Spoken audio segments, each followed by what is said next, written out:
Road to the Civil War was much like how you boil a frog. How do you boil a frog? Well, you don't just throw it into a boiling pot of water, it'll jump right out. Turn the heat up slowly, much like several events across decades of time. Turn the heat up slowly until our country was at a boiling point. War was inevitable. Road to the Civil War. Let's learn more about it.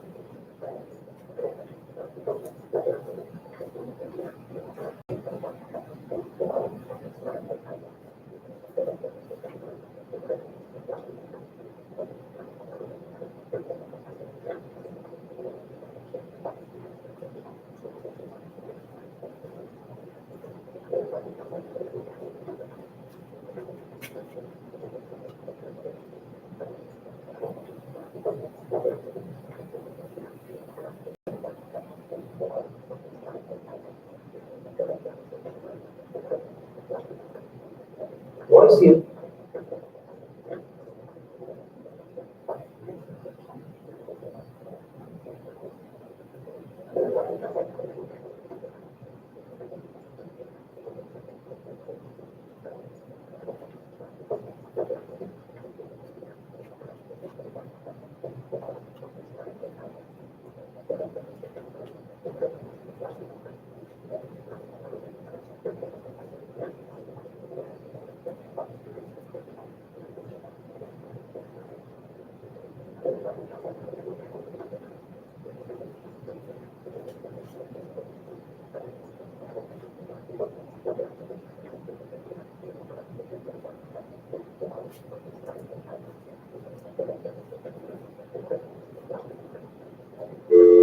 Good morning, Raider Nation. It is a lovely Thursday. It's a little overcast. Got some JV football going on at home this afternoon. Hoping to have some cross country running over in Lakeland this afternoon. And our softball team is heading out now. Lady Raiders heading to Phillips, Georgia to play some ball. So lots of action going on, lots of things to celebrate. Teachers and students be aware that the middle school is doing some testing this morning, and they have said that they might be running a few minutes late on lunch. So we're not going to change our bells. We will just give an announcement before the first lunch bell rings if we need to delay for a couple of minutes. It would not be more than a couple of minutes. So we will let you know and keep you updated on that. Juniors, again, please be reminded, there are 60 of you who have still not gotten your immunization. The deadline for that is Friday, September 23rd. That is the Friday before homecoming week. If you've not gotten your immunization by that point, then you're going to have to miss school, which, yes, it will count as an absence. And, yes, that will prevent you from participating in some of the homecoming festivities that week. So please, juniors, if you've been contacted that you are one of those 60, then you need to go and get those immunizations up to date so you can remain in school and be ready to participate in everything we have. Thank you, Ms. Bathroom. Things are looking better today. Remember, ladies and gents, these ladies and gentlemen who are cleaning our bathrooms are very important to us. They are a part of Raider Nation. They're a part of us. And it is not fair for us to take advantage of our bathrooms by drawing on walls or polluting our floors or anything like that and forcing other people to have an extra workload to have to clean it up. Not going to be acceptable. If we will watch and determine who is doing that, if it is you, and then it will become your job, and you will be the one taking care of such things, and you will be the one paying for those damages, and possibly be facing charges pressed against you. So make sure that you make good choices in what you're doing. So today, we've got a trivia challenge, and before we do that, I want to celebrate our faculty. I've gotten to work with a lot of people over a lot of years, and I can't think of any faculty that would be any better to work with than the one that I'm blessed with right now. So this was reaching the goal. I want you to draw out 3 names, because we're going to give out 3 door prizes this morning that we'll do. Yep, she's got 3. Let's see who she's got, and we'll deliver these prizes to you. So prize 1 is going to River Hilton. Prize 2 is going to Tiffany Ross. And prize 3 is going to be going today to Thad Williams. So congratulations, Coach Williams, Ms. Ross, and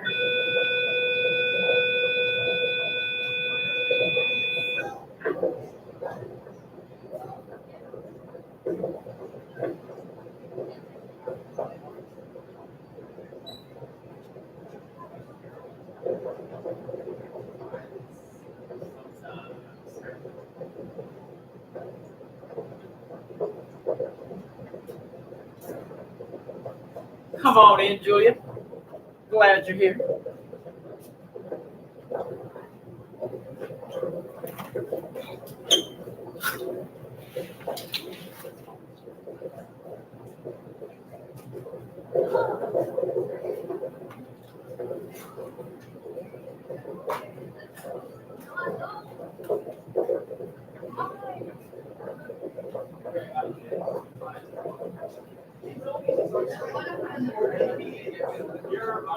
Yeah, I know. I left it yesterday.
Hey, Bleak.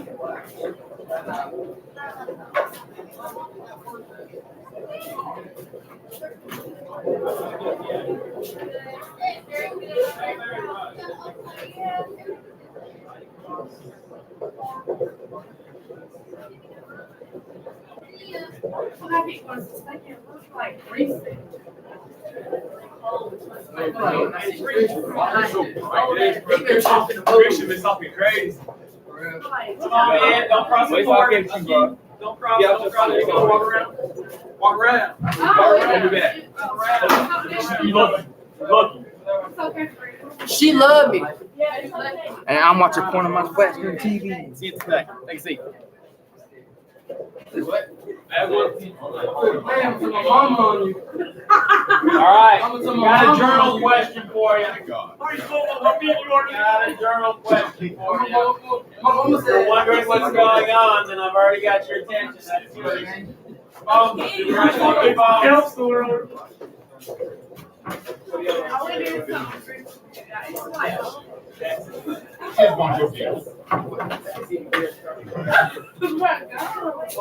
on in. Got a journal question for you. Don't cross.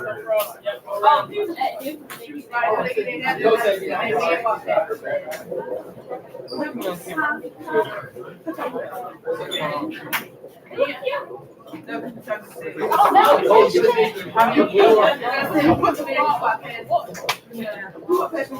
Your man. You know who your man is. You know him. Got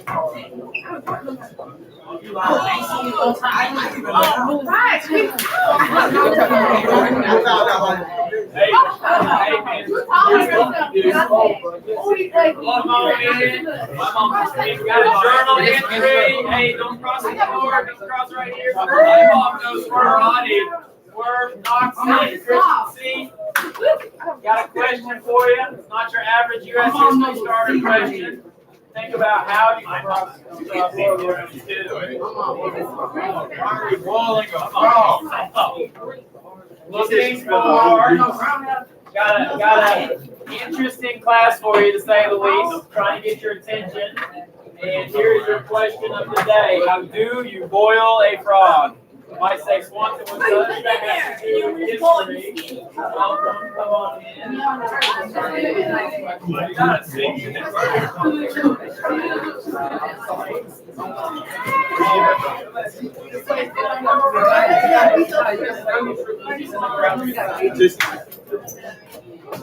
All right, journal entry of the day. All right, settling down. On the page that I've given you for journal entries, this is number 3. This is number 3, okay? So when am I going to turn it in? We have some guests today. Any throwback from the middle school? Anybody happy to see their little coaches?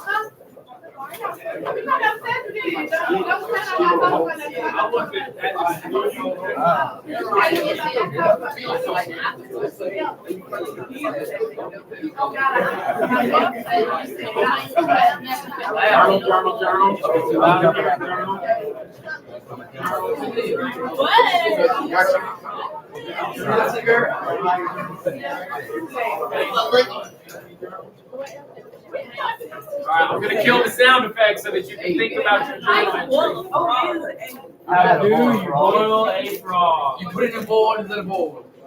Write that down.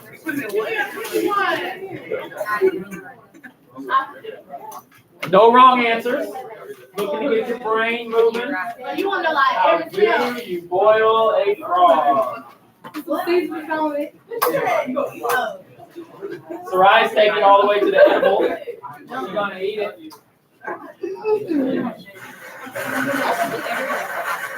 Alright, so we're going to show off a little bit with the guests here. They all have a journal page. And that journal page has 5 entries. I do.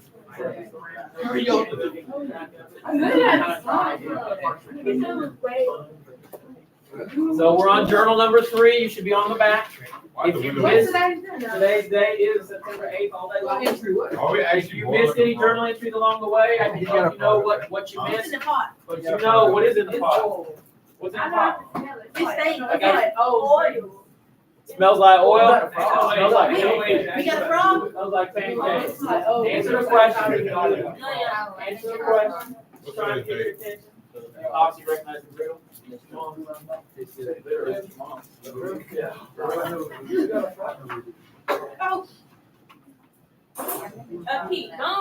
All right, so you're answering for yourself, but you're about to talk to your shoulder partner. And hear me on this. When I then ask you to share, I'm going to ask you to share what your shoulder partner said. So I'm not going to ask you for your answer. I'm going to ask you for your shoulder partner's answer. So you better listen to what your shoulder partner has to say because you're going to be giving their answer. Okay.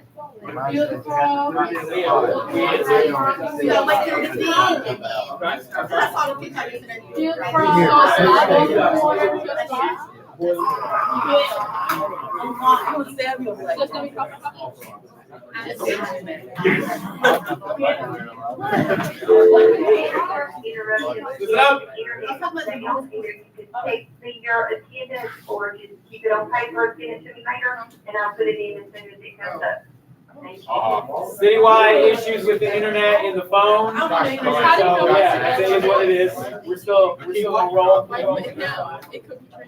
right, 1 more minute to get an answer. Then you're going to tell your shoulder partner what your answer is.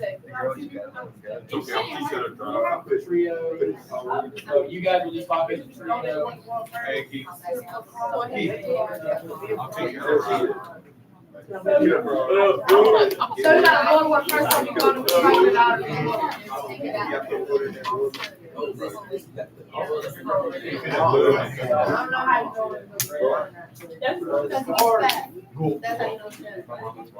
All right, go ahead and turn to your shoulder partner. Except for we got 1 trio. Turn to your shoulder partner and tell them your answer. Listen, because I'm going to ask you for your shoulder partner's answer.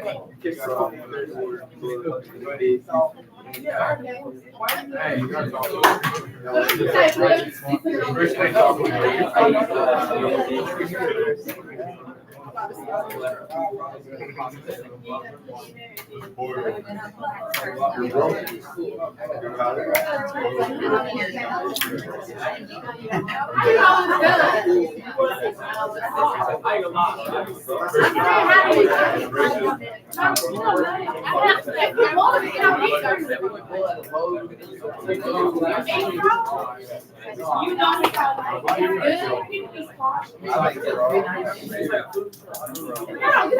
right, you should be on the second person. And in my trio, make sure it gets all the way around the circle. Trio. Come on, whole frog.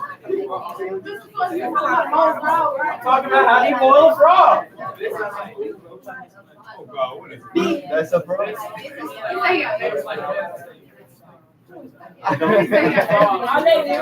right, 10 more seconds. Finish it up. Trio, did you get all the way around?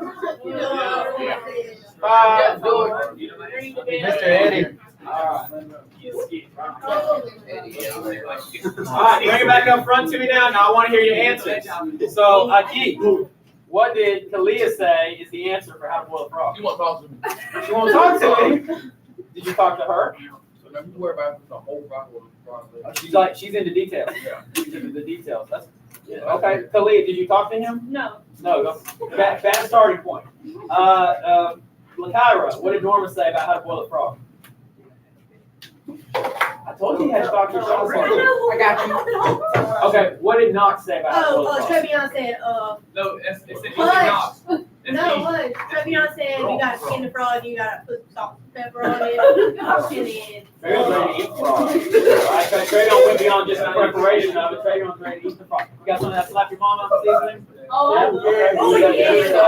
Okay. Christian, what did Malachi say? Oh, well, you know, it was really like more of a agreement. He said that we're going to skin this frog first, Okay. like completely everything. Then you're going to season it really good. Okay. Now, actually, first you're going to boil it, be seasoned, and then you're going to cook it again. What? All right, we into the preparation. Who has an answer that's kind of different? All right. The engagement is high right now. Let me make sure we hear it. I don't have this waffle mixer. Okay, if you're But I answer, have what's up for us? And it's different. Okay. You're supposed to like the water at a room temperature, and then you put the frog in, and they're calm, and then you slowly introduce it. Because if you put it in there while it's boiling hot, it's just gonna jump back out. Well, yeah, I believe Mia's read some cookbooks before. Mia said, confirm for the class what's in my copy today. Oh my God, there is indeed frog. There is indeed frogs. Let me see. No, there's that. Mia was spot on. I appreciate that she answered. Here's how you boil the frog. This is room temperature water. This is room temperature water. Put the frog in there, and now he's a small squirmy frog. I am gonna have to put a lid on it. But here's our class today. Our class today is the road to the Civil War. And just like you boil a frog by gradually turning up the heat, we walked ourselves to war one event at a time.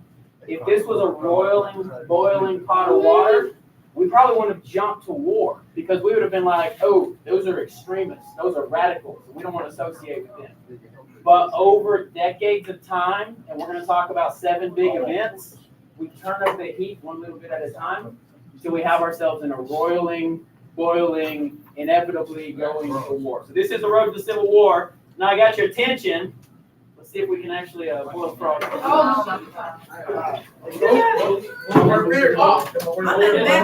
got a couple of other frogs. Can you confirm there's a frog in the pot? Will you confirm there's a frog in the pot? All right, now check it out. We're gonna turn up the heat one event at a time. This is our illustration for the day. Okay. I hope you'll remember what I teach you about the Civil War, but by gosh, you won't forget that this joker boiled a frog in class. And I hope that you're gonna remember, Jason and Doubting Thomas. You need some proof in the pudding here. You don't believe Lakaira? You didn't believe Lakaira? It's little. But hey, he's there, right? He's there. And he's swimming. And Mia, just like Mia said, he's content right now. So I want you to hear this. Don't mess it up. We're in 1820. We're in the year 1820. And all class long, we're going to be walking towards the election of 1860. So the notes you have in front of you, we're going to start at the top. We're going to walk all the way down. Now, this is several key vocab words for today. Several key vocabs for today. I've told you, as a historian, I'm a storyteller, right? I'm gonna layer story on top of story. Some of this quad. You wouldn't know when I got Some of these stories are review, and I hope you can tell me about it. Some of these stories are going to be new information, and as I do, I'm going to tell you the story. We're going to piece it all together. Conversation as we go, and we are going to turn up the We're going to turn up the heat one notch at a time. I'm going to come back to this at the end of our class. So, how do you boil a frog? We said you have to do it slowly. I love this illustration of boiling the frog because it shows that the frog is basking in a hot tub. He doesn't even know he's about to be cooked. Much like our country, one event at a time, we didn't think we're about to have a war. But all the events put together, the heat got turned up, we take ourselves to a war that's going to cost the lives of 600,000 Americans. So a big event in our nation's history. Obviously, it's U.S. history. Here we go, road to the Civil War.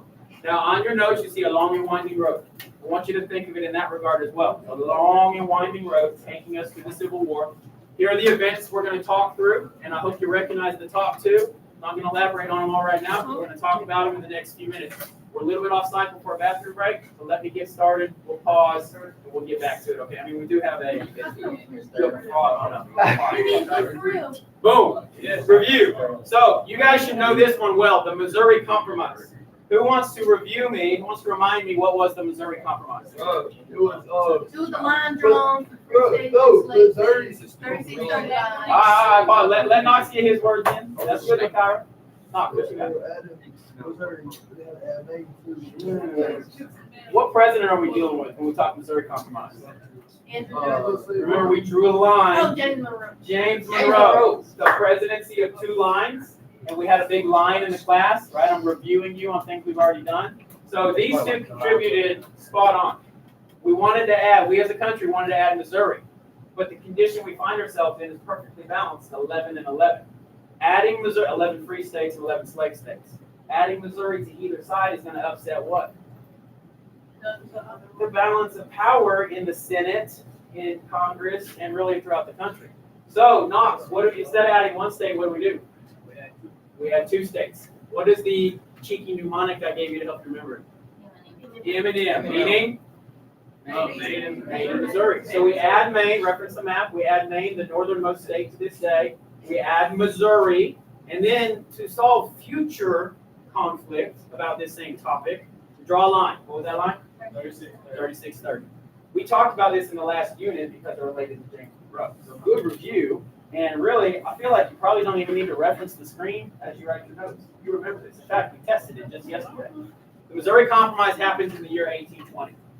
What's the heat in the country at this point? On the lower side, right? This is a singular event. Seemingly, we have a compromise that is going to satisfy both sides, the Missouri Compromise. So everything we just said in terms of review, the north of the line was determined to be future free territories. South of the line was determined to be future slave territories. I'll show you this map, and you remember that the latitude line of 3630 was that distinguishing factor. Problem, what does it not include? What territory does it not yet include? Missouri, Yeah. There's a fair amount of territory that is not covered under the Missouri Compromise. So as we march to the sea, see the shining sea, manifest destiny, we're going to have to deal with those new territories as well. This was review. You did pretty good. M&M. I like to say it's like putting a Band-Aid on a bullet hole. Right? The temperature in the country may be kind of low, but if you put a Band-Aid on a bullet hole, you really solve the problem, you fix the wound. No. You might, in the words of the great American philosopher Taylor Swift, you might say Band-Aids don't fix bullet holes. You say sorry just for show. If you live like that, you live with ghosts. Anybody? Yeah, we can't put a Band-Aid on the bullet hole. It's not really going to solve the problem. But that's a visual that you can think of. We put a Band-Aid on the bullet hole, and we've turned up the heat just a little bit more on the frog. Who wants to come turn the heat up a little bit? Saw it? All right, come on. I think we're really kind of right before one. Give it the tiniest of turns. The tiniest of turns the other way. All right, that's good. Turn up the heat a little bit. Missouri Compromise. This one, you should recognize this one as well. Now, the Second Great Awakening is in today's class because it is not one day, one year, one president. It is 100-year-long religious movement, starting as early as the 1790s and really taking us up to our big point today, the 1860s, the Civil War. So review me on it. Now, we've already had this. I got Review me. Knox, go ahead. No alcohol or temperance and free education for everybody. Place for everybody to vote. And then women's rights. And then, Abolition. Knox, tell me why you remember those 4 big reform movements. I know. Oh, I thought it's because you got it wrong on the game. Yeah, that's what I meant. Ladies, catch that. We played the game, he got it wrong, but by gosh, he hasn't forgotten it since, right? So, yes, the Second Great Awakening, you've already seen these words. It's just a review. It's a religious revival, right? Christianity. It's a spiritual movement throughout the country. Church-going folk, your churches, Baptist, Nazarene, Methodist, whatever church you go to in town. I know it's not everybody. You might have a summertime revival. Anybody been to that, summertime revival? How many days is your revival? 7, maybe even as few as 3. Like we're gonna go Monday, Tuesday, and Wednesday, and that's our revival. That is a short revival, right? Maybe you have a special speaker, maybe it re-energizes your church in summertime, whatever. This was a century-long revival. So it's not isolated to just one day, one president. It's a long-lasting movement. And I want you to think about Christians, no matter what you think about Christianity, Christians tend to want to help the people around them. That's where these reform movements come from. And the big 4 are, just like Knox said, temperance, meaning no what? Temperance movement is no alcohol. Now, it's not like I lost my temper and I got angry. To be temperate is to be sober-minded. Sober referring to alcohol. So that's the temperance movement. Why was this an issue at the time? Families are being broken apart, arguably still an issue to this day. I don't know what you think about alcohol or your family's perspective, struggles with alcoholism, but people drinking alcohol and at the expense of their family life, that's why the Christians got involved with this particular reform movement. Women's suffrage. Suffrage means the right to vote. The suffrage, I know we think the word suffer, right? Like that CrossFit workout made me suffer, but suffrage is actually Greek for the right to vote. So that's where the word comes from. The women struggle to gain the vote. Guess what? Still got a path to get there. We're going to talk about this one all the way up to the year 1919. So that's why the Second Great Awakening isn't just like one chunk of time, it's a very lengthy chunk of time. Leader of this movement. Susan B. Anthony crushed it. All right, so women's right to vote. And then finally, the third one, public education for who? Oh, yeah, including girls, Native Americans, and people of color. Absolutely, right? Because why? Why do it, amongst many reasons, but what's a pretty big reason that we need to have an educated public? So this whole democracy thing works. Yeah, like those bumpkins in Tennessee are going to vote for president. Woo-hoo! We need to have an educated public so that when they cast a vote for the president, they make an intelligent choice. That was a big push for education. And then the fourth one, Knox, which one haven't I talked about yet? The A word, that's right, abolition. So we've already spoken of this. We're still in review mode. Break the word apart. What's kind of the root word? Abolish. Now, what do we want to abolish? Slavery. As we, in this class, as we speak about abolition, now you may want to abolish your bedtime or your curfew or your cell phone restriction. You may want to abolish other things. But as we speak about abolition and abolishing, we are referring to slavery. And then take that word, now make it a noun, make it a person. What is that person called? Abolitionist. Okay, someone who wants to do away with slavery is called an abolitionist. A little bit extra on abolition. This is not something I've already taught you. Believe it or not, the slave trade was abolished in Britain about 35 years before it was abolished in America. So these greatly awakened Christians who are wanting to abolish slavery in America, they got a playbook. All they got to do is look to England and see how they went about abolishing slavery, using the courts, using their parliament. They tried to bring that same strategy to America. So it's beneficial to see it abolished in Britain, and we were able to say, hey, America, aren't we better than them? Shouldn't we abolish slavery too? That's part of the abolition movement, was referencing the abolition movement in Great Britain. Here's a question for you. Who can be an abolitionist? That's a specific name. How can I be an abolitionist? That's very cool. Who can be an abolitionist? Anybody. Anybody. That's right. That's right. What about ladies? Yes. What about people of color? Yes. What about what? Asians? Yeah. Anybody could be an abolitionist. Who have a pure? How about this one? What about people from the South? Are there abolitionists in the South? Yeah. Yeah. It's important to know that abolition does not have a line drawn to it. You don't say that all of the North was against slavery and all of the South was for slavery. There were abolitionists, I kind of like to say behind enemy lines in the South, working to do away with slavery. There were people in the North that were for slavery. And they didn't own slaves because they were not in a slavery state, but they either didn't care or maybe were for slavery. They just happened to live in Massachusetts. So there's not a division of geography for who can be an abolitionist. Anyone can be an abolitionist. Here are some famous abolitionists. Kyra, do you recognize one? Did you just say his name? Yeah, Frederick. Which one's Frederick Douglass? One on the left. Have we spoken of him before? Like other classes? Mrs. Price's class? Anybody? Yes. We've spoken of her. Good. I love it, right? When you guys bring some Georgia studies or some background knowledge, that's good. Frederick Douglass, he's on the far left. Born into slavery, and these five here is just a brief representation of who can be an abolitionist. Where's Harriet Tubman? I'll get there. Frederick Douglass was born into slavery, escaped from slavery. As he escaped from slavery, doesn't it stand to make sense that he would want to help others break free as well? He's a natural abolitionist, right? He was also well-spoken. He could write. He could communicate. He was a natural communicator for abolitions. The next guy, the second one in, his name is William Lloyd Garrison. He was a writer and a publisher.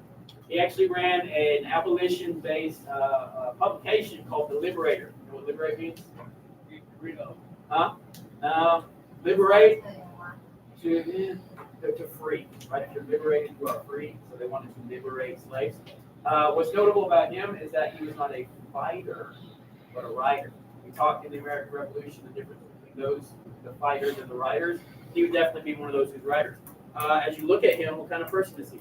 Why? A white man. A white man fighting on behalf of abolishing slavery, which of course is related to African Americans.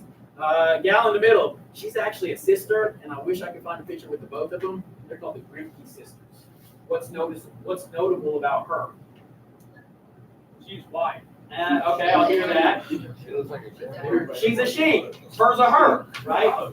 In an era where women are literally still fighting for a variety of rights, and it is a male-dominated society, it's notable that these sisters, the Grimke sisters, were famous speakers and writers as well. So the Grimke sisters, women, white at that. This guy right here, anybody recognize him? Top of your head? His name is John Brown. And we are going to talk about John Brown at length here in just a second. Suffice it to say, he was a fighter. Okay, if this guy's a writer, this guy's a fighter. We're going to talk about John Brown in a second. And then finally, far right, also a she, a best-selling author. Her name is Harriet Beecher Stowe, and she writes a book called Uncle Tom's Cabin, which brings great attention to the issue of slavery. We're going to talk about her at length 2 classes from now, so I'm not going to go into Harriet Beecher Stowe right now. A good smattering of who is an abolitionist, right? We see a variety of people. Now, I'll make the screen even more busier. I'm not going to speak of each of these, but each of these people are famous abolitionists, and I hope that even in just a snapshot, you see males and females, you see old and young, you see black and white, and if you knew their backgrounds, you would see writers and fighters. So big, and you also see Northerners and Southerners. Big variety of who can be an abolitionist, and that's pretty notable overall. So the issue of the Second Great Awakening, one more example of the heat turning up in the country, kind of from a morality perspective, on our frog. I think we're not boiling. Ooh, he looks pretty comfy cozy. Allison, will you come turn it up a notch? I want to do it. I said, Allison, will you come turn it up a notch? Get everybody involved. Allison, I want you to report to the class how our frog looks right now. No, I don't think he's gonna jump. I don't think he's gonna jump out anymore. Comfy cozy? I think I can even take the lid off. Initially, I had to leave it on, but Allison, go ahead and turn it up a notch. What's your number? Turn it to the 2. All right, turn it up a notch. Turn it up a notch. We're gonna get this thing to a roiling boil. We are. I was afraid the first block because I hadn't experienced it yet. But all right, listen now. So we're gonna grab our paws right there. We get the bathroom in the middle of the block. And when we come back, we're gonna hit new content. So I hope you'll lean into it. Go ahead and take a break. Go ahead, take a look. Take a look. I told you it was frog in there, Oh, yeah, man. Oh, he real, he almost a He's tab. in the back. He's in the back. Didn't take much.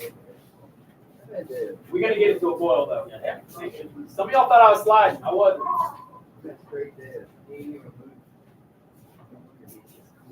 All right, good brain break, right? Sometimes I don't like bathroom break. Sometimes it's exactly what we need.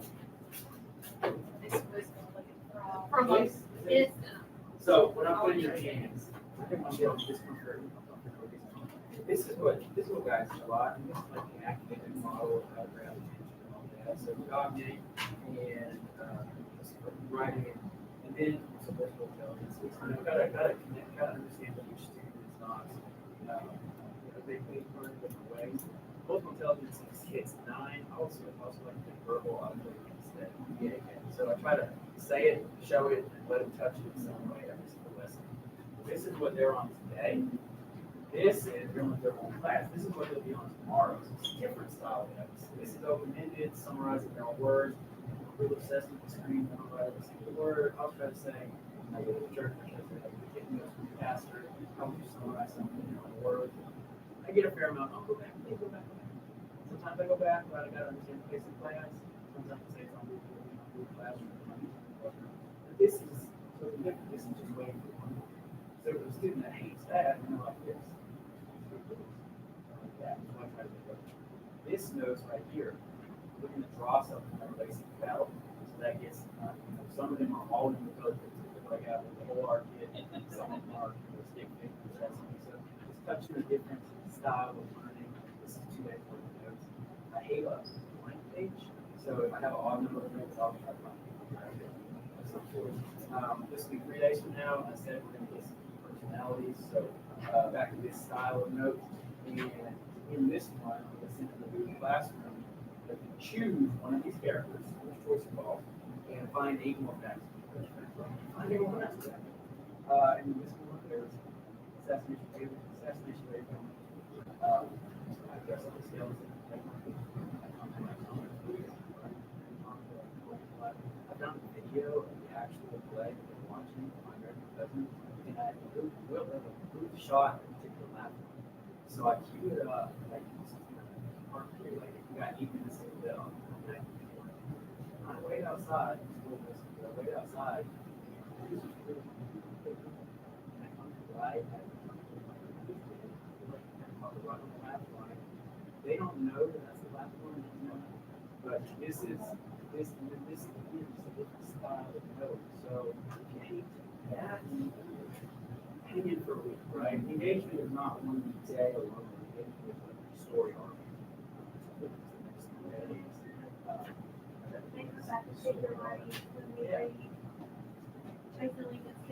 So this is well. So yeah, that's Lisa turned me on to that last year as well. We tried to collaborate last year.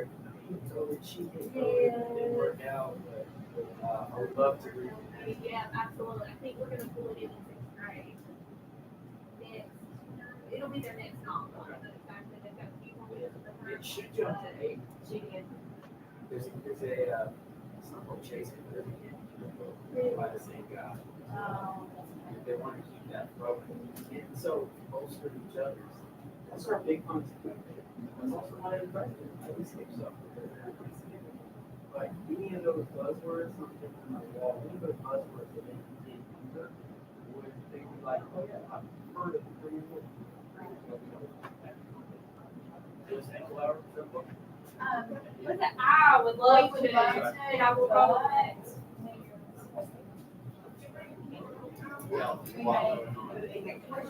Yeah, that's right. I'm trying to collaborate with the school FCA or Skyler. Yeah, and he has his softball schedule in addition to grade 7. Well, they were popping in. It's like we're away from each other. That's good.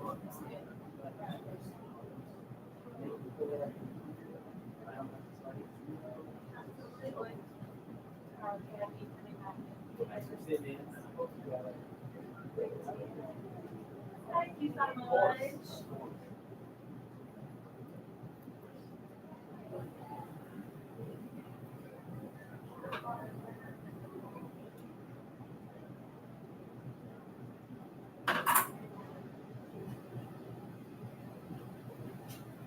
All right, take a look at our Froggo if you want. Y'all didn't believe me. Bro, you have more than one? Well, if you add one in How many now, you got? that's your count. That's a good one. That's literally the whole thing we're talking about. This thing. All right, come on back on in. Yes, that man did. Do watch your fingers. It is a hot plate. I don't, feel you know, I think he's taking a bath.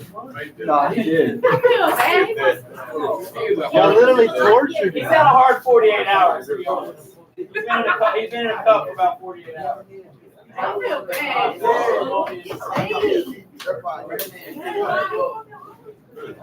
All right, here we go. So, I got your attention. You took a break. We're going to keep on with the theme. You know, I said something just now. I said, I'll be honest. He looks a little dead. But maybe we've already accomplished what we were trying to do. But I said something to Mia. I said, should I add another one? Yeah, do it. Yeah. But Mia, what did you say? It's just gonna jump out because the water's too hot. Isn't that the whole point of what we I were wanna see talking it. about? Okay, but you About know a what- star. Try it. You had to live like right there, like slam. We'll see it. We're gonna keep adding water till this thing comes. Water. You mean heat? Till this thing comes to a boil, and then we go. Y'all know you did. All right. So what we're up to now is new information. Okay, that was all review, and hopefully it rung a bell with you. What we're up to now is new information. We're going to talk about a series of slave rebellions, and this contributes to what will become our march to the Civil War. So the first one we're going to talk about is Nat Turner's Rebellion. Anybody heard of Nat Turner before? I don't really expect you to, right? We haven't heard of Nat Turner before. Like, it won't work when I try to have it work, and then it does work. Nat Turner, let me tell you about Nat Turner. Nat Turner was 31 years old, so he's a hair younger than I am. Sometimes y'all are obsessed with what age am I. Nat Turner was 31 years old, is a little bit younger than me. Hey, come on, it's my turn. Come back to me. Gotta layer these stories together. Nat Turner was a slave, but he was also a preacher. He was a preacher to his plantation, and even neighboring plantations, the African Americans would come to his church. Nat Turner, one night, he has a dream. In his dream, this is how the story goes, the stars aligned, and because the stars aligned, it was God telling him that his new mission on earth was to lead a slave rebellion and to lead his people to freedom. Those of you that know Bible stories, what does that sound a little bit like? Yeah, but that's not Bible story. Moses, anybody? Yeah. Sounds a little bit like Moses, let my people go. So Nat Turner, he has this vision, and now he's a mission from God. You remember what we said about when, just like Manifest Destiny, is God ordained? You bring God into the conversation. It's hard to convince people otherwise. Nat Turner believes this was his mission from God. So what he does is he rebels against his master. He organizes other slaves into resistance, into rebellion. They get their hands on some guns. They go and raid 4 plantations. And in their short-lived rebellion, they kill up to 60 white people, including women and children, as they're trying to break free themselves. Now, the rebellion is short-lived. Okay, they get like one punch in. They have a couple of small victories, but it's not a long-lasting rebellion. Eventually, they're caught by and put down by local enforcement and militias. And in their arrest, Nat Turner is arrested, and he is tried and he is executed for his rebellion. What do you think in the aftermath of all that? The rebellion happens. In the aftermath of all that, 60 white people dead. We see that if the slaves band together, they're able to kind of rise up and have an organized rebellion. In the aftermath of that, what do you think happened to slaves in the area at that time? Three. Look at that. Ooh, I heard a bunch of different answers. They didn't get killed directly because, think about it, the plantations still need their labor force. Those who were involved got arrested and tried and punished, executed, but that was just those involved. I'm talking the wider institution of slavery in Virginia at that time. What do you think? They probably took over. More rights. Huh? More rights. You think they got more rights from that? No, riots. More riots, okay. I see that. Here's what happened. Let me help you out. The white slave owners cranked down all the harder. The slavery became even worse for those who were enslaved. They were no longer, a lot of slaves were no longer allowed to reside with their families. Men had to be in a men's quarters, women had to be by themselves, so families got split up. Whippings and lashings increased. Some of these slaves were sold out of the area, so separated from their families forever. Because of the rebellion, I think this was an unintended consequence, but because of the rebellion, slavery got even harder for those in Virginia at the time. Here's one more thing. At this time, 1831, remember, abolition is going strong. Slavery has been abolished in Great Britain. Virginia is considering legislation, laws that would outlaw slavery. But after this rebellion, what do you think Virginia did? Didn't outlaw slavery, right? It went against it. So they said that Virginia was about to outlaw slavery. Maybe we avoid the Civil War because of that. We'll never know. But because of this rebellion, that didn't happen. And in fact, slavery got a whole lot stricter overall for slaves in Virginia in particular, but also all throughout the South. Direct repercussions: one, slaves can no longer be taught to read. Since Nat Turner was a preacher, slaves can now no longer gather in church or be preachers. Slaves can no longer carry a gun or hunt. A lot of times, a particular slave in the household was responsible for hunting and getting meat for the family. Obviously, that would require them to carry a gun. Well, because of this, now slaves can no longer carry guns. That's because the white people were scared of them. So Nat Turner wanted to free his people. In fact, what actually happened? It got worse. It got worse. This contributes to our frog and our boil. So who has been paying attention would like to praise the heat a little bit more? Foxy Noxy, come on up. Crank it up one more. We're going to try to get this to a boil. We're going to try to get this to a boil gradually. That's the whole point. Turn it to 3. Turn it to 3.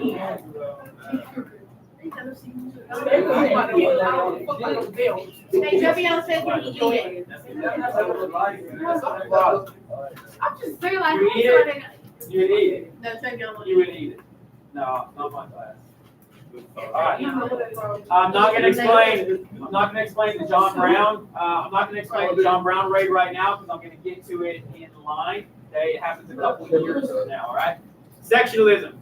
Here's a very important word for you. It's in your notes. It's one of your words. Just like we talked mercantilism in our first unit, and we said it over and over and over because it's important. Sectionalism is this mega concept that if you don't understand it, you're not going to get kind of the rest that's going to fall. So let's make sure we understand sectionalism. Break the word apart. What word do you see? Sections. What sections do you think we're talking about? Male and female. Religion sections. Okay, those are ideas. What sections do you think we're talking about? What section? What are some other sections that we may have? Race. Particular, and then in particular, we are talking about geography. So I like what you said. Those are a variety of sections. In particular, we're talking about regions of the country. The North, the South, that's what we very often think of for the Civil War. But let's not forget the West. There is a western part of our country, and they're competing for territory. They want to become states. And in fact, the North wants the Western territories to be non-slave. The South wants the Western territories to be slave. So there's kind of a competition for the areas out west as well, and that contributes to sectionalism as well. You guys said there is more than just geography, as you guys said. I think I heard politics and slavery and gender. Here is an easy way to remember the different sections that we talk about. Sectional differences by pegs. Think about pegs. Politics, the economy, geography, And then the big one, the big divider is slavery. Yes, slavery or no slavery. So think about sectional differences through this lens of pegs with politics, economy, geography, and slavery. These are ways that we were different throughout our country. And honestly, we can see this still today. I hope that we don't have a violent section between ourselves, but we have different politics. Different portions of the country make money in different ways. Obviously, we identify we're from the north, we're from the south, we're from the west. You guys with Georgia fans are always like SEC, SEC, right? And then, fortunately, today we don't deal with the slavery question, but we have different divides in different ways.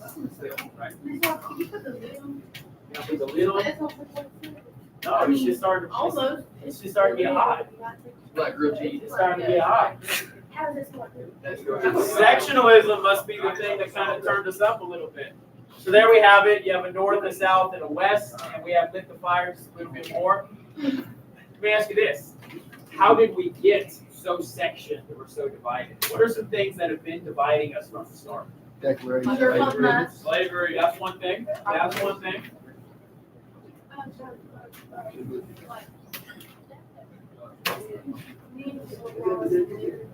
Gender, yeah, gender roles.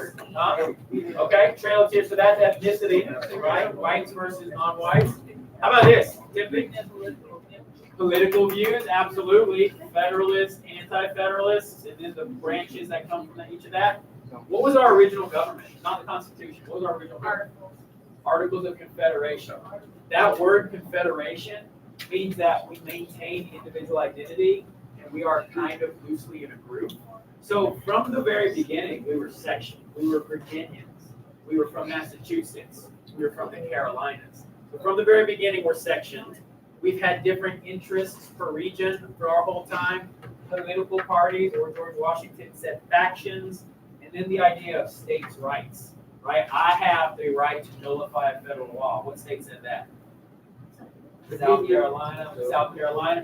And this is going to lead to the big idea that maybe we can even secede from the country. So these are ways we've been sectioned from the start. This is not new. We've had our differences from the very beginning. Remember, not even everybody was for the American Revolution. First Bloc brought up that there were loyalists and patriots. So we've had our divisions, our sections from the beginning. Am I missing one, maybe? It's the obvious one. It's the big one. Yeah. The big one is slavery. What contributed to sectionalism? States that have slaves, states that don't. This turns up the heat one more notch. So who wants to turn up the heat one more time? Jason, come on up. Come on up. It is starting to seem a little bit. Jason, go to 4. Go to 4. What's like grilled cheese? Of course you said it. Oh, starting to see some bubble. I'm gonna put the lid on just to make sure we get it. All right. Next up is the Compromise of 1850. Remember, we have a Band-Aid on the bullet hole right now. The Compromise of 1850. Anybody ever rip a Band-Aid off? What happens when you rip a Band-Aid off? Hurt your skin, close your hair. Compromise of 1850. Rip that Band-Aid off, and it essentially erases the Missouri Compromise. Why the heck have a compromise if we're going to ignore it? Do you agree with that? Like, we established this line, now we rip the Band-Aid off, and we negotiate a brand new compromise. Who do you think negotiates this compromise? Who's been our compromiser this whole time? Remember his name? And not a president, it starts with an H. Henry Clay. Excellent, Henry Clay. Good job. And you know what I haven't done so far? I haven't showed you his pictures. I want to show you his pictures. What stands out to you about him? That's the hair for me. So the Compromise of 1850 is brought to you again by Henry Clay. Henry Clay is called the Great Compromiser. It's his nickname. He's been responsible for these things so far: the American system, the corrupt bargain, which actually brought John Quincy Adams into office, and the Missouri Compromise. So here it is. I had someone in First Block kind of chuckle at this. We erased the Missouri Compromise, which he's responsible for, and we replace it with the Compromise of 1850, which he negotiates as well. So he has to redo his own work because the country keeps changing what he was doing. So Henry Clay, the great compromiser, here's what is the Compromise of 1850. What we have right here is we have Western territories wanting to be added to the United States. We have California, Oregon. We also have Utah and New Mexico. So we got several territories applying for statehood. Compromise of 1850 is on your page here. Several territories applying for statehood. You would think that this line we've already established would help us settle this issue, but why does the Missouri Compromise line not necessarily apply here? What did he do? Huh? Rebellion? Like, Talk about this area right here. It was, Say the lyric. Yeah, when we do this line, we didn't have this territory. So those who want to add slavery are going to say, hey, we can't apply that line to territory we didn't already have in the first place. Here's what's going to come from the Missouri Compromise. Now, it's 5 big things. Hear me on this. You don't have to have them memorized as much as I just need you to understand that it's related to settling the slavery issue. Here's the 5 things. First things first, California is admitted as a free state. Big old state to be admitted as free. California is free. Well, who does that make happy? Northerners. Who does that make angry? Southerners. All right. Compromise means each side gives a little bit. Let's see what they had to give up. Utah and New Mexico get to enter as a state, free or slave. Well, they get to choose. Utah and New Mexico, the people of, they get to vote and choose whether they will be a free state, or a slave state. So that might tip the balance. If they both go one direction or the other direction, that's going to give a majority one way. This, however, though, is the principle of voting on it. So in America, don't we like to say majority rules? This is what gets to happen for Utah and New Mexico. Number 4, this is something that Southerners like and Northerners and abolitionists are not going to like. We signed into law something known as the Fugitive Slave Act. What is a fugitive? A runaway from what? From the law. Yeah, fugitive is someone running away from the law. So if someone escaped from the Bacon County Jail, they are a fugitive from the law. The Fugitive Slave Act says this: any slave that escapes from his master in a slaveholding state and makes it into a free state, guess what? Still has to be returned to the South. So slaves used to try to run to the north, right? Let's make it to Massachusetts, we'll be free. Let's make it to Maine, we'll be free. Well, the fugitive slave law says that Northerners, abolitionists for that matter, if you have a slave come to your house, come to your area, you have to return them to your master. So this leads to bounty hunters chasing down slaves. This leads to rewards being offered for slaves, the people who had to return the slaves. Northerners don't like this. Abolitionists don't like this. Essentially, there is no free territory for someone who's enslaved. You can't even escape to the north anymore. You have to make it all the way to Canada, or some also made it all the way to the Bahamas. So that's a big number 4. That point is for the Southerners.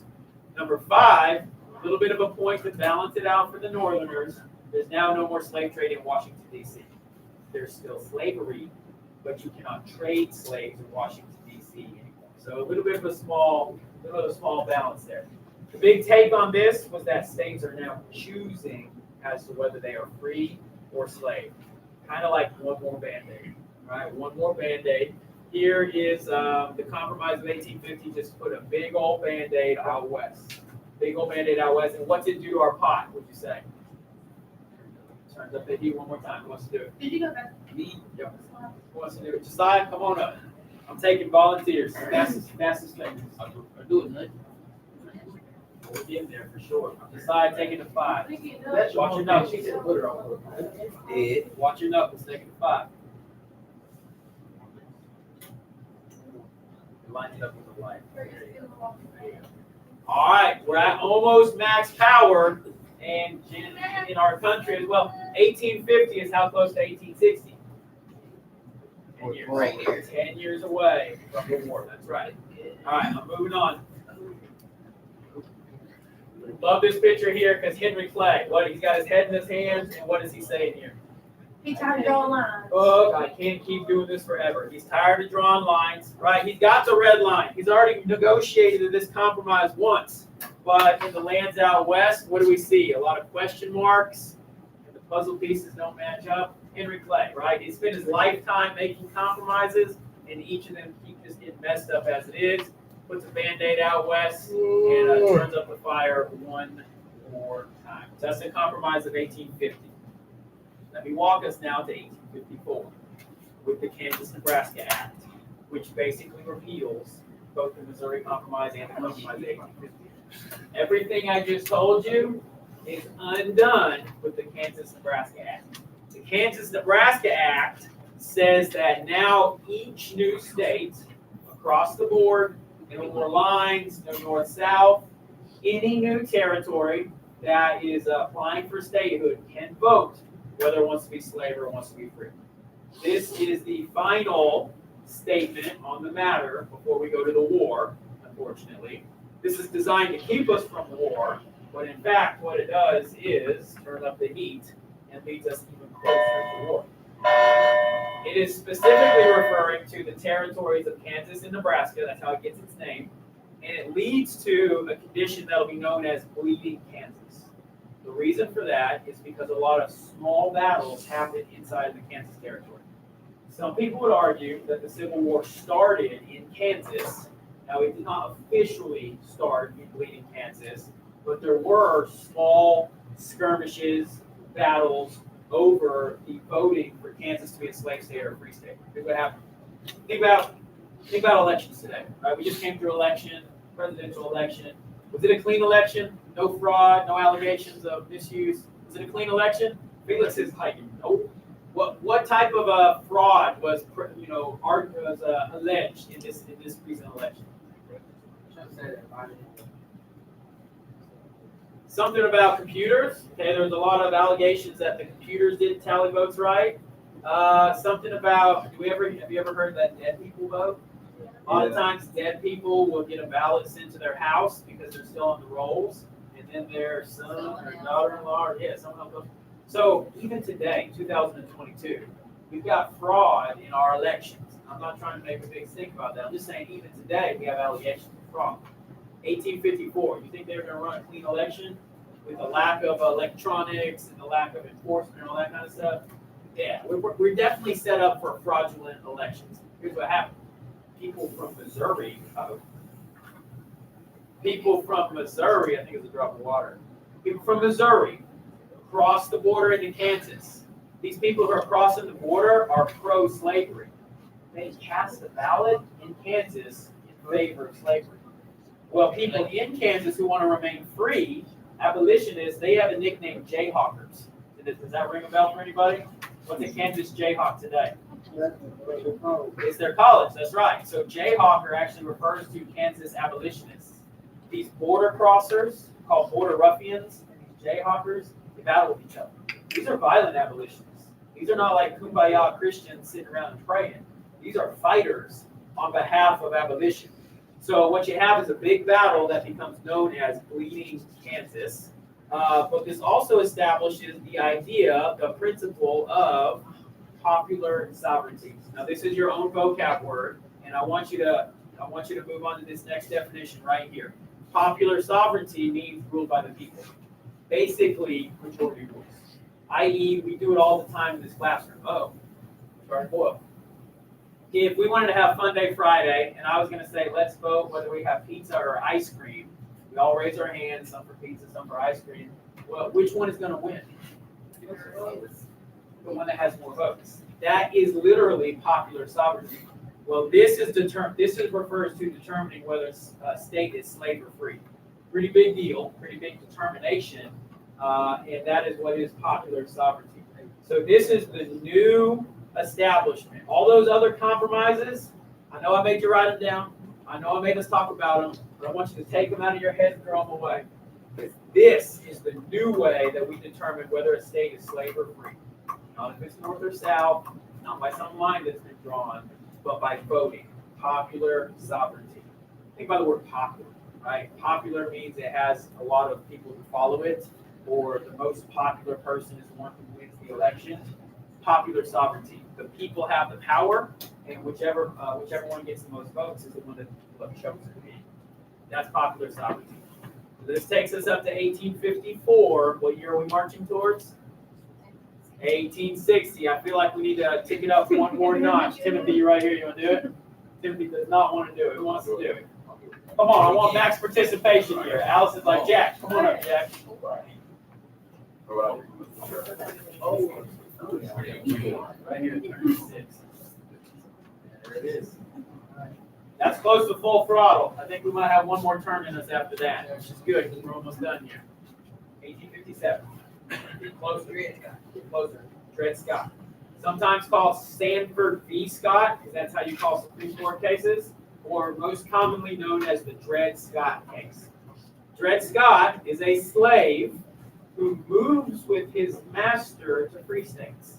They spend some time in Illinois, free state. They spent some time in Minnesota, free state. When his owner decides to move back to Missouri, slave state, he's going to take Dred Scott with him. Dred Scott, at this time, sues for his freedom. He says, I am a man who lives in a free state of Minnesota, and I am not moving back to a slave state. He sues for his freedom based on the idea that he's been living in a free state. Well, I think you guys understand government. Like, your court case starts at a low level, and then you appeal to a higher level, and then eventually maybe you can appeal all the way to the Supreme Court. Dred Scott's case makes it all the way up to the Supreme Court. And the Supreme Court gives what is arguably its most wrong interpretation of the law ever. Its worst findings under the law ever. Absolutely racist in its interpretation of what is a human, and a very, very negative precedent being set. Just arguably the Supreme Court's worst case ever. What the Supreme Court says is this: slaves are not citizens, they are property. So let me ask you this. Who's ever taken a road trip? Road trip through multiple states. Travion, go with you. Travion, what states does your family drive to? Road trip to multiple states. What states did your family drive to? Travion, you can talk to me? Mia, where'd your family take a road trip? I think they go like to Virginia. All right. We've gone up to like New Jersey. As far as possible. New Jersey. All right, check it out. Oh, my dad's. Okay. Georgia. Mia and her family started in Georgia, and they drive all the way to New Jersey. When Mia's family gets to New Jersey, does that car still belong to them? No. They started in Georgia. Does it still belong to them? Because why? It is their what? Property. This ruling stated that slaves are not people, they are property. And property can move to any state and it still belongs to its owner. Does that make sense? It took away the humanity of Dred Scott. It took away the humanity of slaves. It said that they are not citizens. So now we have it from the official Supreme Court of the United States. Slaves are property, not people. Slaves are property, not citizens. People in the North, how do you think they responded? Anger. Generally the North, right? Like I said, not everybody in the North, but abolitionists and Northerners respond with anger. People in the South, slave owners, how do you think they respond? It's a victory for them, right? They have their property finally is protected under the law. Life, liberty, and property. That's what John Locke said. Dred Scott was determined to be property, not a person, not a citizen. Terrible ruling of the Supreme Court. And unfortunately, it sets a precedent that is going to last for quite some time. This is, on the left-hand side, that's the Chief Justice of the Supreme Court, Roger B. Taney. Looks like an old, grumpy old man to me. And on the right, that is a picture of Dred Scott. This all happens in 1857. And oh snap. Can I get a witness? Somebody, can I get a witness? Somebody come and look. Somebody come and look. We have a boil. We have a boil, Lakara. We have a boil, and our frog is what? Our frog is cooked as cooked is. We're not trying to still gonna eat it. I'm gonna turn this down so as to not do anything related to the fire alarm. And this is my lasting illustration for the day, right? Slow boil till we've been cooked. Now we still got one more to get through as well. Dred Scott case, 1857.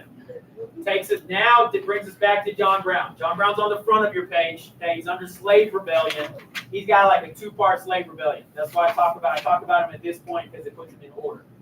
First, in 1856, and here's what I tell you to do. Just listen. Just listen to me and tell you about John Brown and then summarize it in your own words. 1856, John Brown's in Kansas. What was the nickname of Kansas? Bleeding Kansas. John Brown is one of those rabid abolitionists. He's a fighter, and he's a Jayhawker.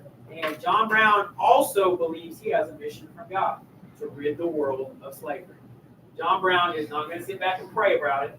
John Brown's going to pick up a gun and shoot somebody about it. John Brown and his sons, they raid several pro-slavery Kansas plantations. In the end, they kill 5 men. As the story goes, they take the old decrepit slave owner out of his bed at night, throw him into the street, like harangue him about being a bad person, and then they kill him. They kill 5 people in Kansas. What do you think the response of the law was? Wild Wild West in Kansas at that time. So they do not get prosecuted, arrested, tracked down, anything like that. Now he's inspired to lead a full-on slave rebellion. And the heart of slavery at this time is not Kansas. Now there's issues in Kansas, but he wants to go where it's more widespread, Virginia. He goes to Virginia, and he specifically goes to a place called Harper's Ferry, Virginia, where the government has a very, very large arsenal. What is kept in an arsenal? What's that word mean? Yeah, weapons and ammunition. Now, this arsenal today, I did some reading on it, would be valued at over $7 million. So he wasn't worth of equipment. He wasn't trying to rob a pawn shop. He wasn't trying to get his hands on a couple of pistols. He was trying to rob $7 million worth of guns and ammo from the government. He and his followers, he has his sons, he has some white people who support him. They have some runaway slaves who are part of their band of soldiers. They break into the armory, but the issue is going to be that they never have a chance to get out of the armory. See, they were relying on this is in 1859 now. Okay, so in 1856 he fights in Kansas. A couple of years progress. It's now Harper's Ferry, Virginia. They're going to rely on the word spreading throughout the countryside and slaves rising up against their masters and joining their army. He thought that if I go and start the fight, there's going to be hundreds and thousands of slaves that come and join me. They may have wanted to, but they didn't really get the chance to. It did not go down as John Brown thought it would. Instead, they break into the armory, but they are quickly surrounded by U.S. federal forces, the Army and the Marines. And in fact, these U.S. Army soldiers are led by none other than Colonel Robert E. Lee. How are we going to hear about Robert E. Lee again? He's going to be the leader of the Confederate armies, the rebelling army. So we are going to hear about Robert E. Lee again. But interestingly, he is the colonel for the U.S. Army as they capture John Brown. John Brown is captured. John Brown, more or less, willingly gives himself up because he believes he's going to become a symbol. He believes he's going to become something that is inspirational to others. And maybe others will have slave rebellions because of him. So let's look back and forth at a couple of pictures here. This is John Brown in Kansas. Looking at the picture here, he's kind of well dressed. He's got his hair closely cut. What do you think? What else stands out to you about him? First block saying he's got a little smirk on his face, maybe something like that. This is John Brown, 1856. This is John Brown, 1859. What stands out to you now? Grew the beard, right? He went rogue with the beard a little bit. What about the eyes? He got old fast. He got old fast. I think it's the same steely-eyed stare, right? I can tell that that's the same guy for sure. Now, this next picture I'm about to show you, it's not a photograph, it's a portrait. But tell me how this portrait is trying to portray John Brown. Crazy. I think crazy is the operative word. That's right. Whoever painted this, and this is a representative of the whole Civil War, is trying to show crazy John Brown. What is it? What are his feet doing? Stomping on dead people. You got flags on either side. You got Kansas with a tornado. You got the whole countryside burning. But crazy John Brown is what started it all. A lot of people say that John Brown's raid was the tipping point that really led to the war. The war had not been declared yet, but John Brown's raid was the first really aggressive fighting action that leads to the Civil War. What's he holding in his hand? Got a gun in one hand and a Bible in the other. So what's motivated by? Personal faith, personal religion. That's right. This is John Brown, the abolitionist. Now, contrast this picture with this next portrait. I'll make it bigger here. What does John Brown look like in this portrait? Civil. That's a good word. What is he doing? Kiss the baby. What kind of baby? Black baby. So what do you think the artist is trying to say about this moment? The abolitionist who willingly gave up his life to fight for enslaved black people. Very different contrast from this picture, right? The crazy-eyed John Brown. This portrait right here is called The Last Moments of John Brown. He and his sons and everyone with him, they were caught, they were arrested, they were tried, and they were found guilty of, what do you think? Murder would be a good guess because they killed people. Kill white people. Yeah, so killing white people, so murder. I think I heard in the back. Malachi, you say it? Was it Jason? He said treason. Treason. That's right. Could have been murder, but treason means what? That's right, betraying your country, or actually in this case, it was treason against Virginia, the state. So interesting state perspective there. He's found guilty of treason against Virginia. Initially, people were pretty horrified by John Brown, both North and South, slave and free, abolitionists, and people, oh wow, he's aggressive, he's a murderer. But in time, he became idolized by abolitionists. He became that key martyr that abolitionists needed to look up to. And then in the South, how do you think he was characterized in the South? What do we say about the Sons of Liberty? What do we say about the Sons of Liberty? What do we call them?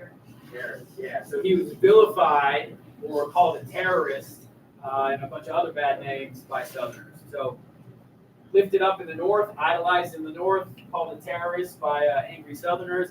John Brown is a very, very polarizing figure. I want to read you one quote that I love about John Brown. This comes from Ralph Waldo Emerson.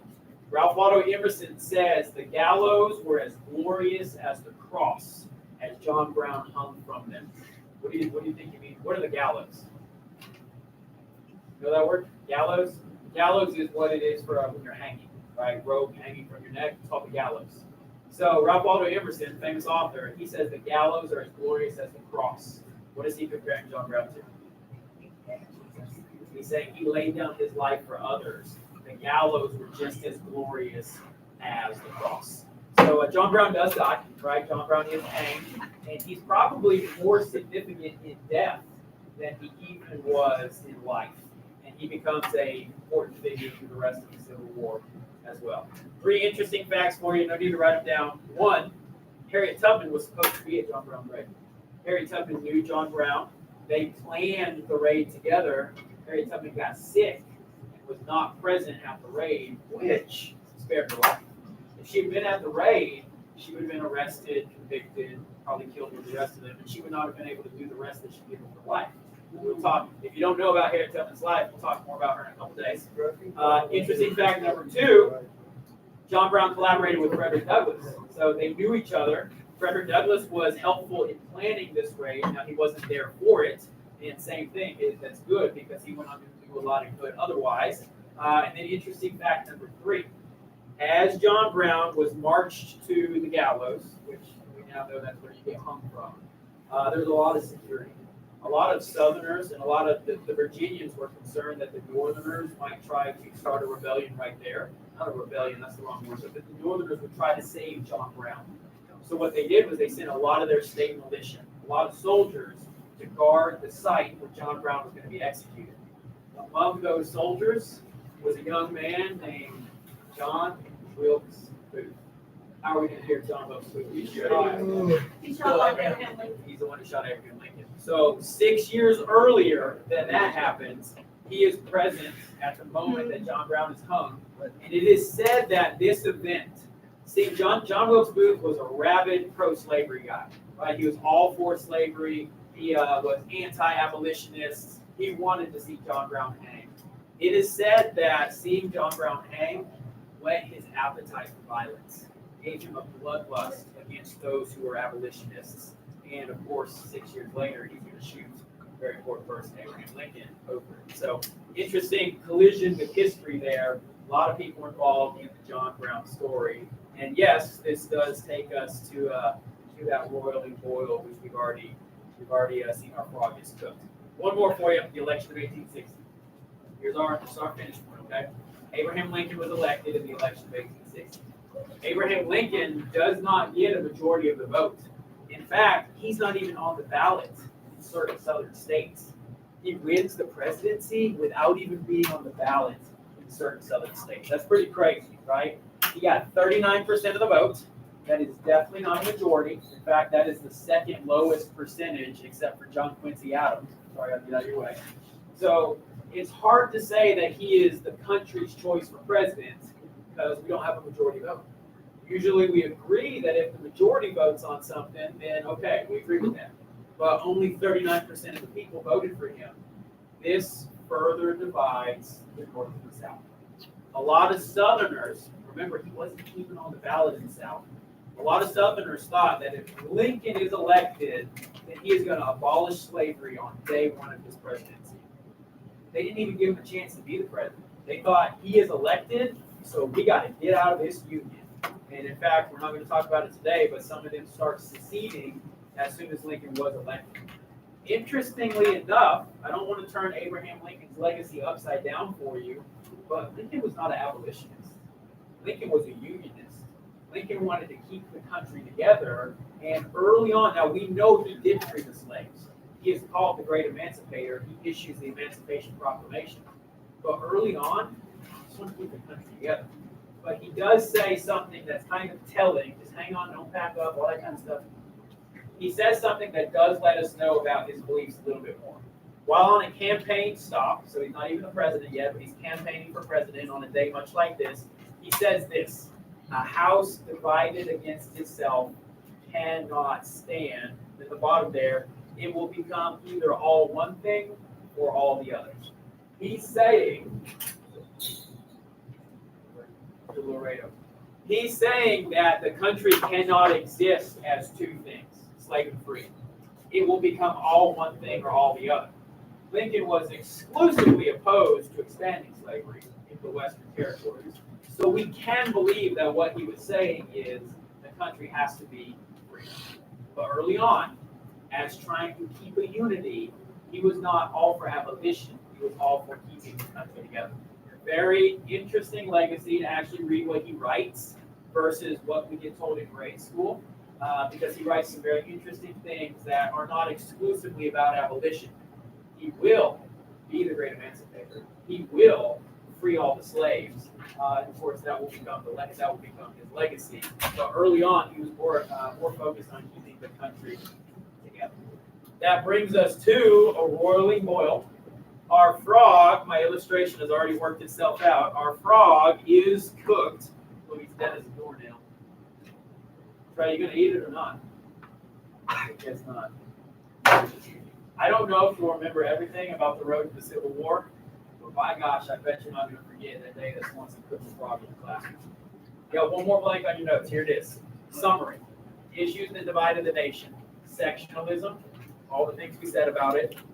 Culture, meaning a lifestyle, different ways of living. The economy, how each side made its money. We generally say that the South was agrarian and the North was industrial. The North had some farming as well, let's not forget that. And politics. Politically, we are very divided. But I am missing a one. What is the one big thing I'm missing? Slavery. Yeah, slavery. Issues that divided the nation, slavery. So I'm going to close it out like this. I have said things the best I can. I have brought it to life for you with a boiling pot and a frog. Here is a very good, this is a video that's going to ask the question, was the Civil War really about slavery? I want you to hear me on this. I've always said we're not going to avoid the hard issues in U.S. history, right? We live in Georgia. We live in the South. A lot of people have flown the rebel flag, and they call it Southern Pride. Georgia's state flag had the rebel battle flag on it for many, many years. We called it Southern Pride. The vice presidency of the Confederacy was from Georgia. Like, we're living in Georgia, guys. I get it. But I want us to recognize that the Civil War was a war of rebellion states leaving the United States, rebelling against it. And I don't want us to get caught up on Southern pride and miss the idea that the Civil War was about. So here's a video that's going to show that, say that pretty well. And this is how we'll close. So just let's finish this together. Hopefully the internet works. Felix, let's go ahead and get these windows together if you don't mind. You know what the win was, guys? The win was that we didn't set the fire alarm off. All right, pretty powerful video here. Let's go. Was the American Civil War fought because of slavery? More than 150 years later, this remains a controversial question. Why? Because many people don't want to believe that the citizens of the southern states were willing to fight and die to preserve a morally repugnant institution. There has to be another reason, we are told. Well, there isn't. The evidence is clear and overwhelming. Slavery was, by a wide margin, the single most important cause of the Civil War for both sides. Before the presidential election of 1860, a South Carolina newspaper warned that the issue before the country was the extinction of slavery and called on all who were not prepared to surrender the institution to act. Shortly after Abraham Lincoln's victory, they did. The secession documents of every southern state made clear, crystal clear, that they were leaving the Union in order to protect their peculiar institution of slavery, a phrase that at the time meant the thing special to them. The vote to secede was 169-0 in South Carolina, 166-7 in Texas, 84-15 in Mississippi. In no southern state was the vote close. Alexander Stephens of Georgia, the Confederacy's vice president, clearly articulated the views of the South in March 1861.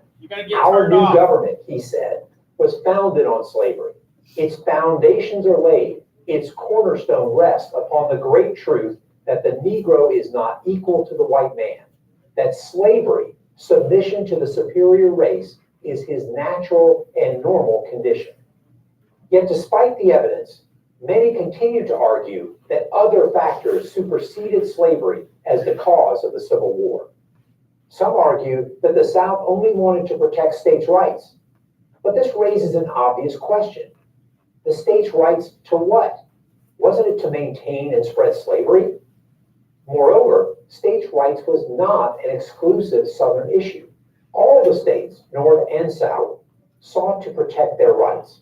Sometimes they petitioned the federal government. Sometimes they quarreled with each other.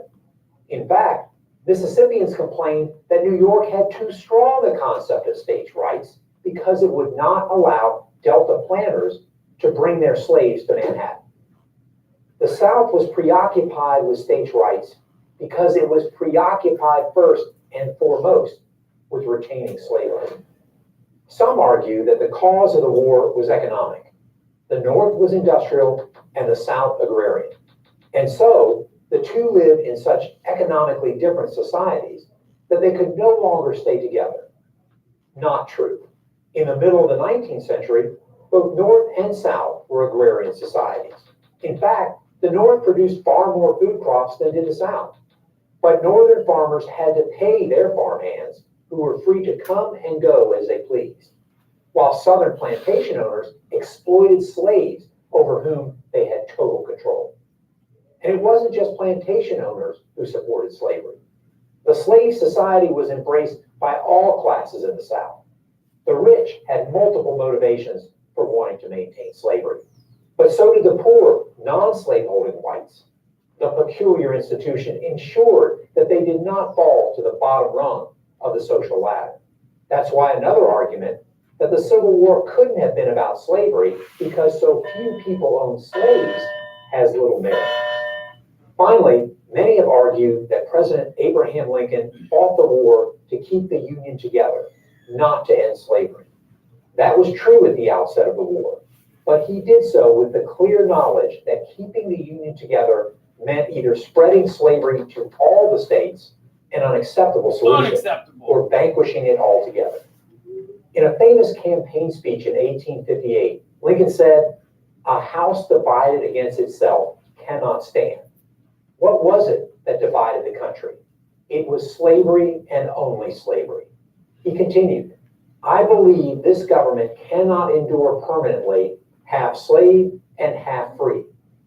It will become all one thing or all the other. Lincoln's view never changed, and as the war progressed, the moral component, ending slavery, became more and more fixed in his mind. His Emancipation Proclamation in 1863 turned that into law. Slavery is the great shame of America's history. No one denies that. But it's to America's everlasting credit that it fought the most devastating war in its history in order to abolish slavery. As a soldier, I am proud that the United States Army, my army, defeated the Confederates. In its finest hour, soldiers wearing this blue uniform, almost 200,000 of them former slaves themselves, destroyed chattel slavery, freed 4 million men, women, and children from human bondage, and saved the United States of America. I'm Colonel Ty Sidgley, professor and head, Department of History at the United States Military Academy, West Point, for Prager University.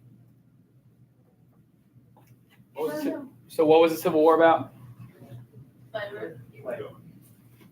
You will have people today who say it was about states' rights. It was about lifestyle. It was about Southern heritage. You will have people who will elevate Confederate leaders like Robert E. Lee, Stonewall Jackson, and the others as gods. Oh, a great Christian man who was loyal to his state. He was loyal to Virginia. No, he rebelled against the United States. Every Southern Constitution, as it was rewritten, referenced slavery. Some called it the peculiar institution. Some stated that the African is better off in bondage than he or she would be free. The Civil War was about slavery. So if you think that that rebel battle flag is something cool to fly at a NASCAR race, or if you think that the South will rise again, the war between the states, will rise again, I want you to think and know the Civil War was about slavery. I'm an outsider to Georgia. I'm new to here, right? I don't have that built-in Southern pride thing. I'm telling you, you got to change it one conversation at a time. The Civil War was about slavery. So let's not elevate these Confederate soldiers as heroes. Let's see them as rebels, because that's what they were. And then we have a big story still to tell. We're going to talk about the battles and events of the Civil War. We're going to talk about key personalities. We're going to talk about the tragedy of the assassination of Abraham Lincoln. And we're marching towards another benchmark exam on September 21st. Real quick, before we go, I still got the lights off. I'm falling asleep on me. We're not going to dive into a test conversation right now, because it's of a couple that need to take the test. I will let you look at what you got wrong. Well, I want to recognize our top 2 test scores, and I will let you come and choose a shirt of your size. Top test score, Mia, come choose a shirt of your size and the color of your choice. And Mia is a 12th grader, so I want to recognize her top test score, but I also want to recognize our top 10th grader, Timothy. Both scored in the 90s. I'm not going to say their exact score, both scored in the 90s. And I want you to know, sometimes, hear me. Sometimes those of you hanging out at the bottom are like, man, that test was impossible. Swansea test kids are so hard. It's possible to make an A on my exam. I had several A's across all 3 blocks. So congrats on your top test score. Motivation to keep studying and keep achieving. Anybody want to see our boiled frog? Come in. You may carefully look. You may get your phones, and I'll help you to get the size and see.